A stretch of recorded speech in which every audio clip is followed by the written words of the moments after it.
Podemos afirmar que es un fonema que no existe en español.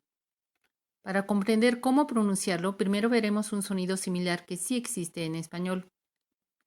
La del castellano es nasal, sonora, alveolar, es decir, para pronunciarla colocamos la punta de la lengua en la parte del alveolo superior frontal y hacemos vibrar el aire con las cuerdas vocales expulsándolo por la nariz.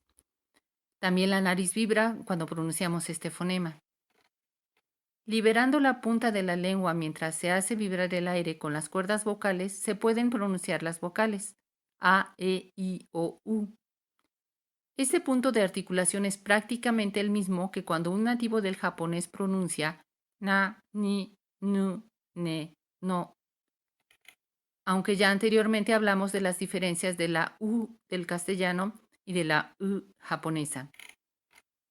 Si en ese mismo punto de articulación pronunciamos la en algunos contextos pudieran no cambiar de sentido las palabras, pero la pronunciación correcta de este fonema no es en el mismo punto de articulación de la Hay varias formas de articular la dependiendo del fonema que le sigue, pero aquí solo hablaremos de la que puede alterar el sentido de lo que decimos si no pronunciamos de la manera correcta. Una de las formas de articular es haciendo que la parte posterior de la lengua se acerque a la úvula y la toque casi como si fuéramos a pronunciar ga. La punta de la lengua debe estar totalmente separada del paladar y los dientes. Hacemos vibrar el aire con las cuerdas vocales y lo expulsamos por la nariz. Pronunciemos pronunciemos pronunciemos pronunciemos En apariencia es un sonido idéntico, pero ante la presencia de otro fonema como una vocal, el punto de articulación lo cambia todo.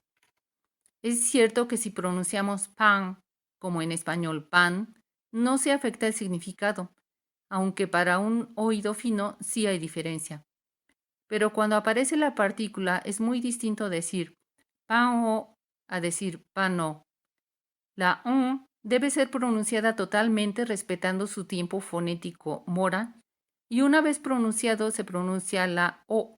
Y es justamente en estos casos en los cuales muchos hablantes nativos prefieren pronunciar o que o, para que sea más clara la diferencia de sonidos y o.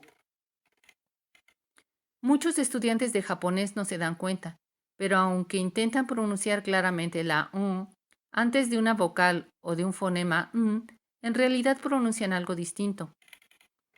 Intentan pronunciar nihon-e y acaban pronunciando nihon-ne. Intentan decir konnichiwa y acaban diciendo konnichiwa, porque pronuncian el fonema con la punta de la lengua en los alvéolos.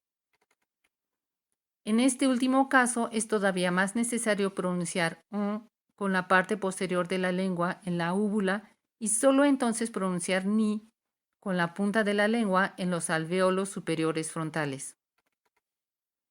Cuando el fonema viene al final de palabra o incluso al final de la oración, muchos hablantes nativos dejan los labios separados por unos segundos, pero muchos otros suelen cerrar la boca o los labios después de articular como en masen. Por ello, es fácil de comprender que algunos lingüistas transcriban el fonema como